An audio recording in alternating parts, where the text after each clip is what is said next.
Hi guys, I'm doing a couple of videos, and if you missed me on a Monday evening, I've give it a wee break for until the new year. But it won't stop me doing a few wee videos from now until the new year. So what am I doing today? I'm making a competition piece for my club competition on Saturday, and it's going to be a square dish, plate, whatever you want to call it. It's made from mesh, and the dimensions are 200 by 200 millimeters.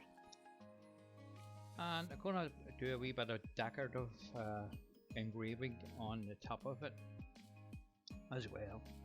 So you'll see that later on. So if you haven't already guessed, this is a voiceover. This is the second attempt at this.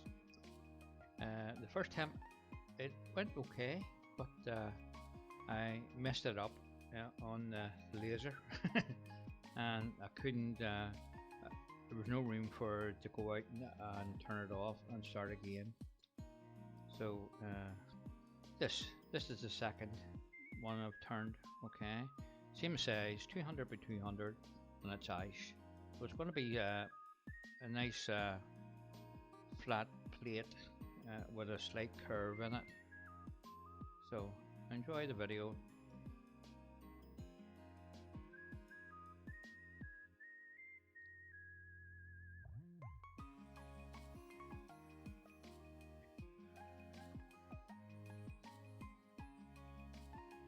Okay, we're just removing some timber here to get initially some sort of shape on it. The thing about square dishes or square turnings, you have to be really careful of the points flying around. And as long as you take your time, you'll have no problems with any chip out. You want to bring your bevel of the gouge back on the timber and then bring it back a wee bit and then pick up the cut and just nice and gently progress into the wood and just take your time. And we're just stopping it here to make sure that everything's okay.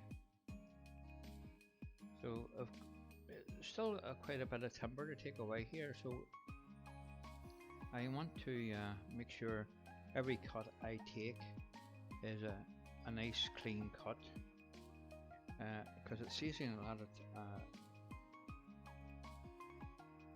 a lot of trouble at the end trying to fix it when it's near down to the finish size.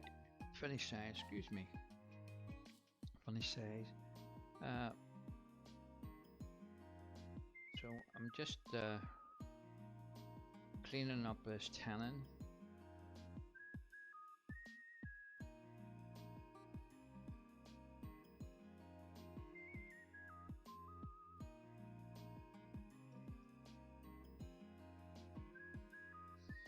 So you can see on the overhead camera here, the shape is starting to come in. So it's like fold them up from the bottom.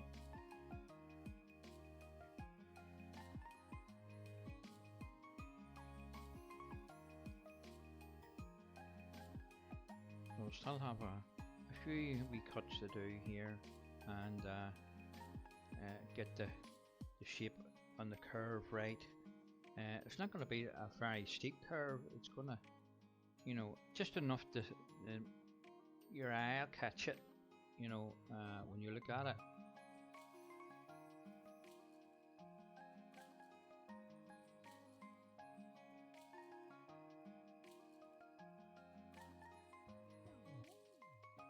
So we're just going to sand the outside of it here and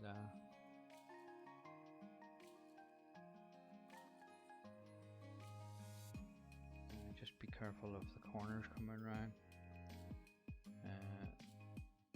The best thing to do here is stop the lathe and sand the corners by hand using the drill instead of it turning, because you could easily sand away your nice corners, your nice flat corners on the piece.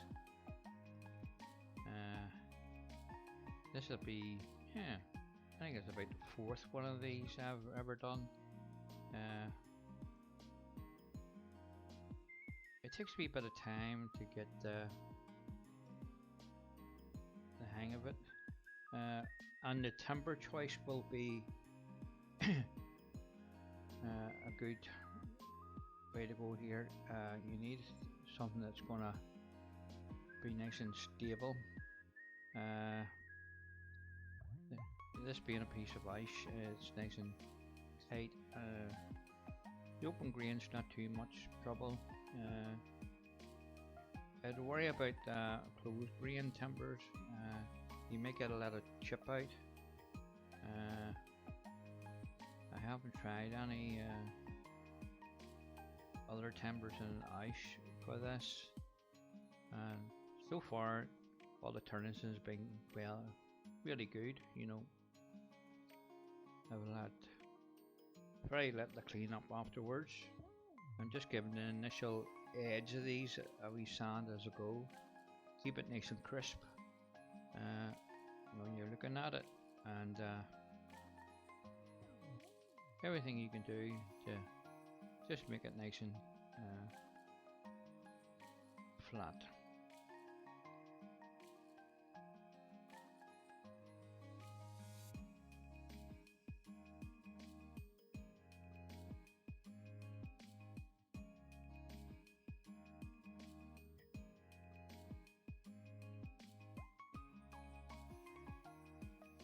So I was just introducing the foot here, where the plate is going to sit on. You'll see later on in the video that more or less it disappears, but it's still flat. That's the flat area for the plate to sit on. If it didn't do that, it would rock, you know, because of the curve I have in the bottom. So you need a flat base for it to sit on. So it's not an awful big base. It's just a couple of millimeters, a nice flat area for it to sit on.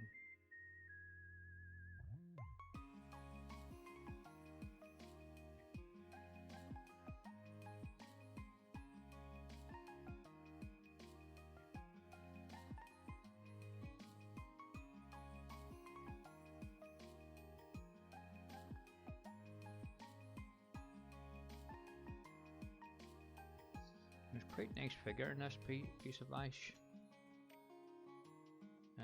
The first piece I done, there was a lovely ripple on it, and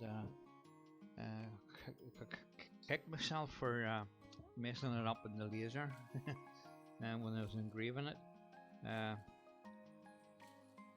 Because it's curved, when I had set it in the laser, it did check for our height for the laser module to go past it, but I didn't take into account of there's a metal bracket at the bottom of where the laser attaches to the head, and whatever way it started to do the laser, it start the laser engraving, it caught one of the corners, and it made a nice pattern before I managed to catch it on. But at that stage it was far too late to do anything with it. It's just that one of those pieces I'm just going to have to it's fit for the bin. I can't do anything with it. I'm really disappointed in this one, because there was a lovely figure in this one. This piece of ice is from the same slab, so there is nice figure on this as well. So you can see how easy it is to pick up the cut. You just need to take your time here. Uh, you can see the wings are really coming down the same level, and sometimes it can be hard to get this exactly right, because it tends to be in the middle of the piece there where you have the most problems with. You can see that's starting to come around now, more or less almost the same size. So that's what you're aiming for. You want to make it the same diameter the whole way across. Once you've done one or two of these here, you soon learn where not to take the timber from, because you keep going up to the points. Before you know it, you've took a point away and there's nothing left for you to work with. So you have to be really careful on what you're doing here.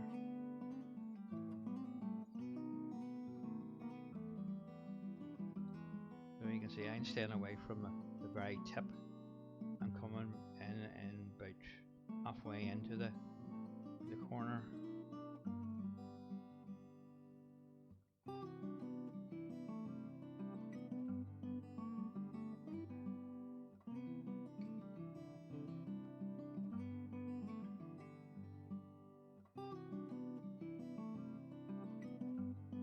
So the way I have held the gouge here,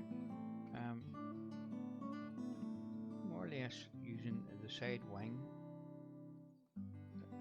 as a shear scrape, handle down low, and the one edge of the wing on the bevel here.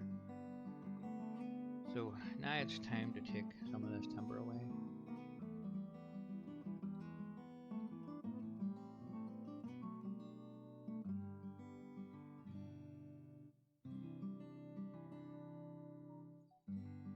So you can see here, this is the front of the dish, or the top of the dish. So we're moving quite a bit of timber here.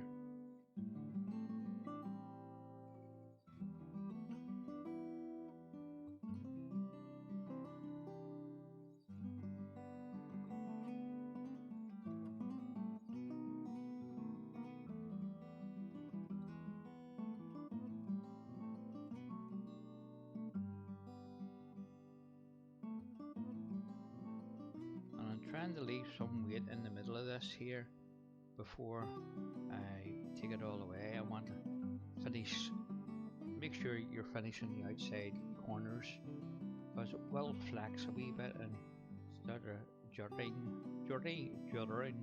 a wee bit, vibrating with the gouge.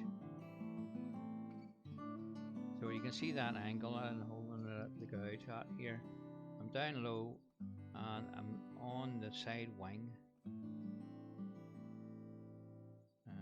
I found it was cutting a lot better that way than going in with a push cut.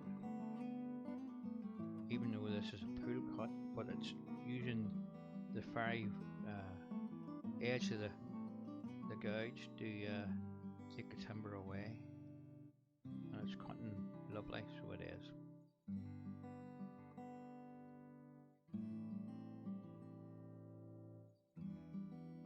So we're just taking the rest of this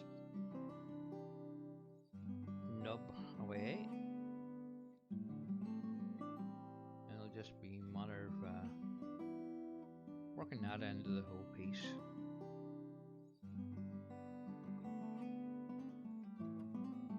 And I must have stopped this piece about 50 times.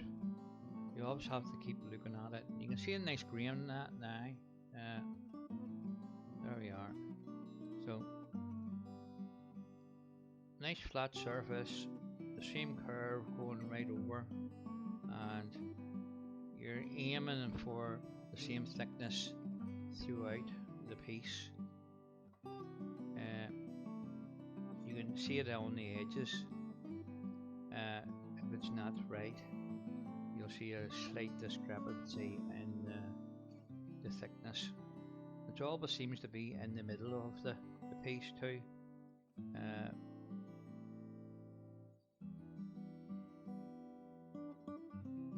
Yeah, that sounded out quite nice.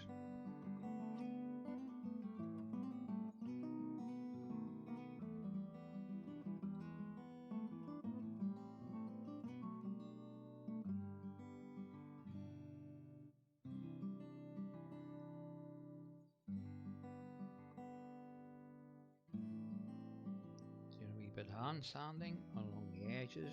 Want to keep it nice and crisp.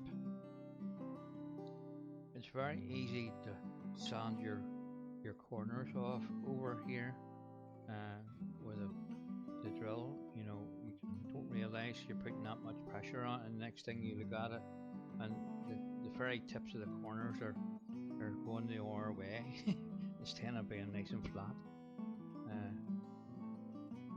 If we do that, there's no coming back from it, because you would have to take an awful lot of timber away to rectify that.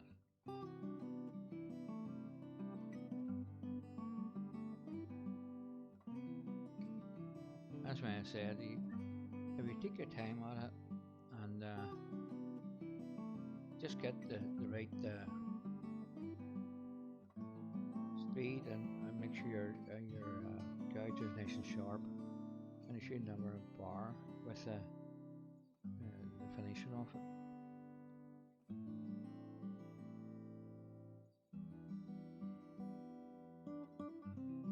And because I cut this blank on the table saw, you will see the saw marks on the edges here, so that's what I'm sanding here. So I'm doing that by hand. I'm not putting the drill anywhere near this, because it'll round your edges over. Probably the best thing would be use a wee block with a sandpaper wrap around it to make sure you get that nice and flat.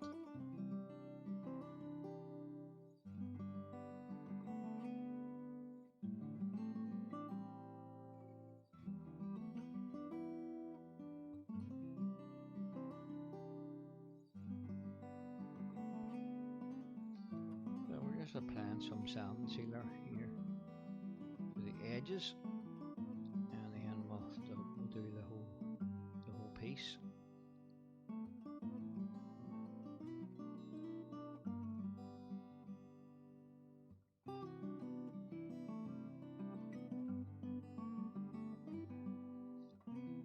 I'm not too worried about doing the front of it, because I'm going to be engraving this, and I probably have to do a wee bit more clean up to the front of it after it's been engraved.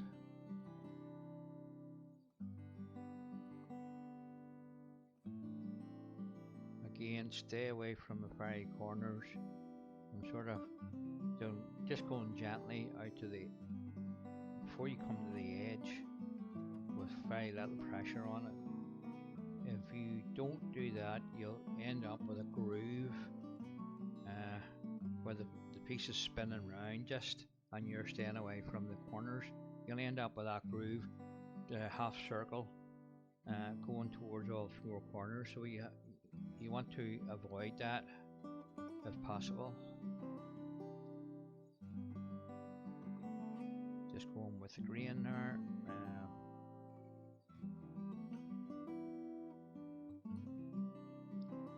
We'll give it another wee taste of sand sealer. This wood's quite dry, so it is, so it's soaking in quite well. And it always amazes me that actually when you put some sand sealer on the wood, it just comes to life. You know, the colours in it, and the pattern in it, and the grain.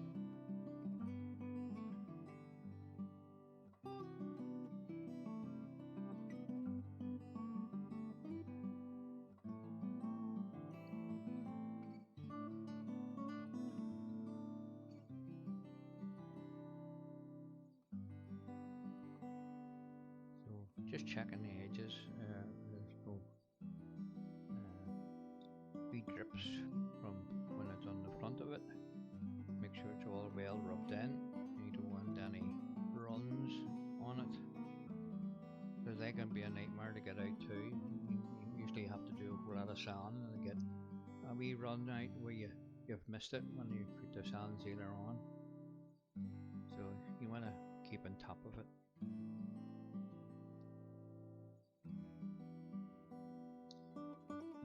So I'm just out with the polishing mop here. I'm not concentrating too much on this here at this time.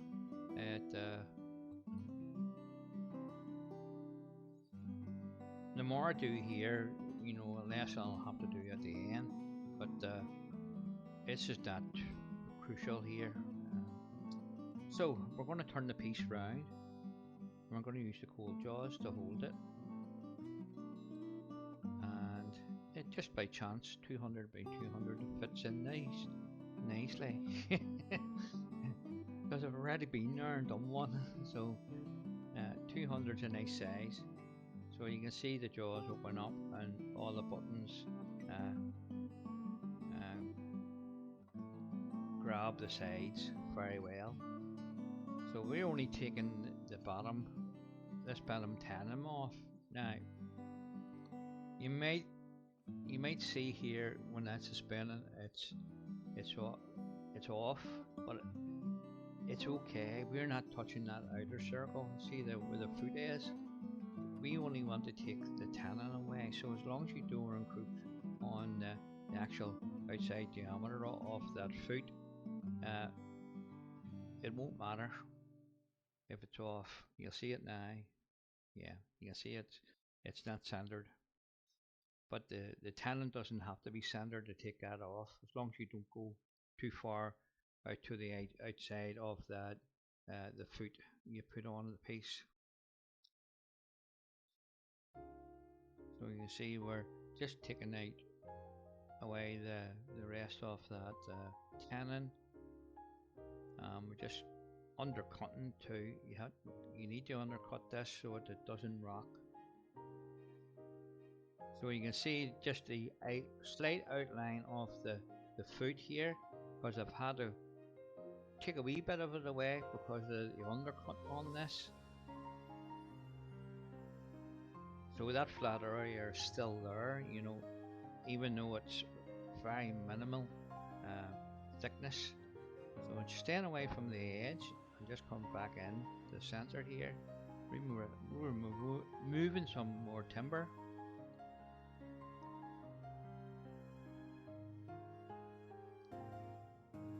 Again, I'm using the side wing of the gouge here. I found that it's cutting a lot better with going with the wing and the handle down low. It's a shear cut.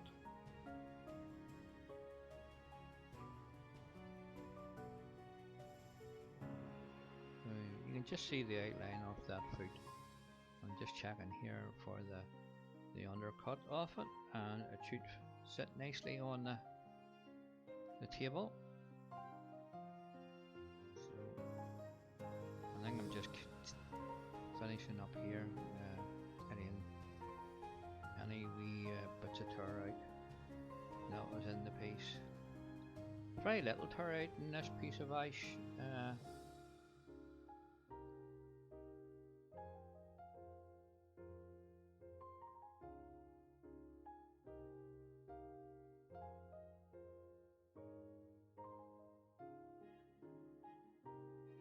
So we're just going to sand that flat area of the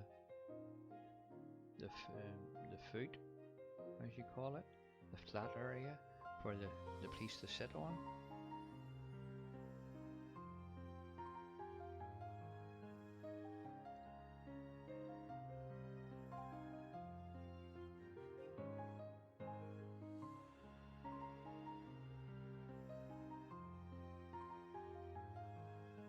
That looks good enough to me. Just come down to the grits here. Just a wee bit of sand on the very outside of the corners, and the edge here. Nothing too much. again, you can sand your nice corners, crisp corners off if you're not a wee bit careful here. So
just had a problem with my microphone there.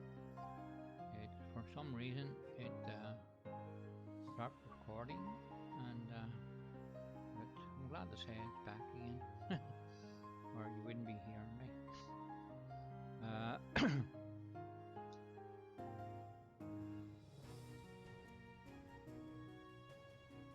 So we're just finishing up with the last few pieces of sanding. There's not much more to do other than just give a wee taste of sand sealer, and then it'll be take it into the house and get it into the laser and get my settings all set up for that, and hopefully this second piece will come out okay, but I don't want to start again. If it doesn't work out, I'm not making another one.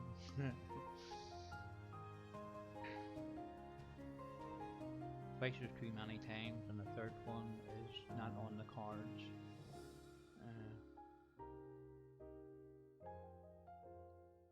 I actually had to take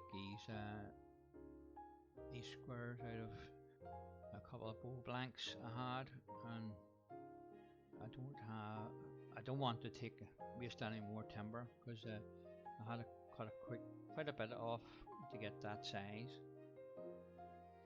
There you are, it's off the lathe, and let's take it inside and we'll get round to putting the engraving around the outside of this. And I've gone for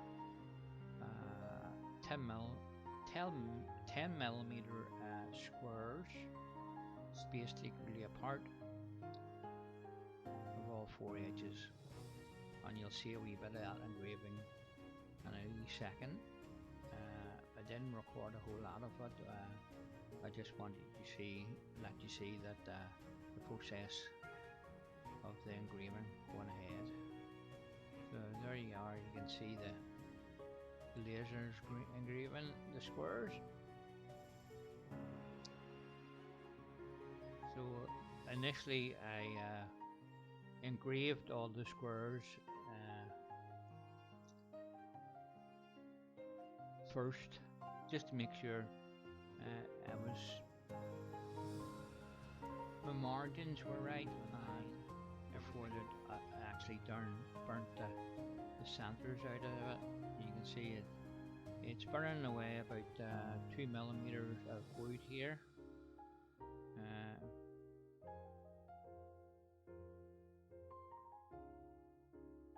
And it doesn't take too long engraving these. I think the whole thing took 36 minutes to engrave that.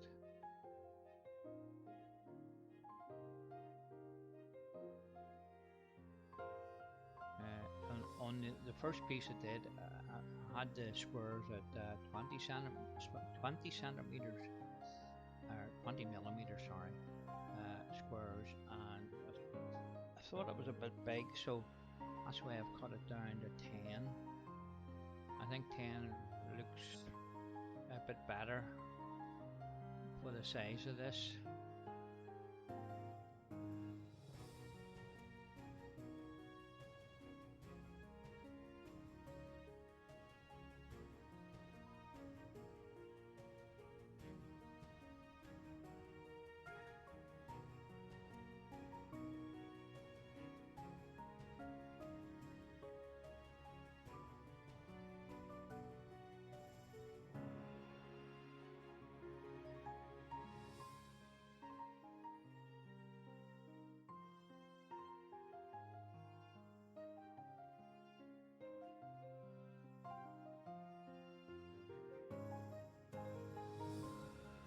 You can see the view from above.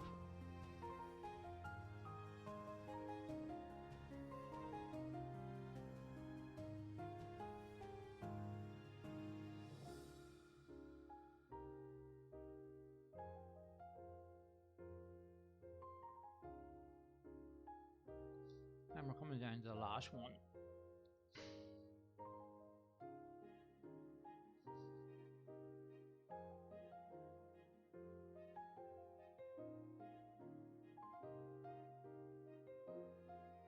So as I said at the start of Monday night's lives are hitting the head for a wee while until the new year. I want to concentrate on making some videos, and when you're doing lives, you don't have the time to concentrate on the piece. So that's why I'm not doing those, guys.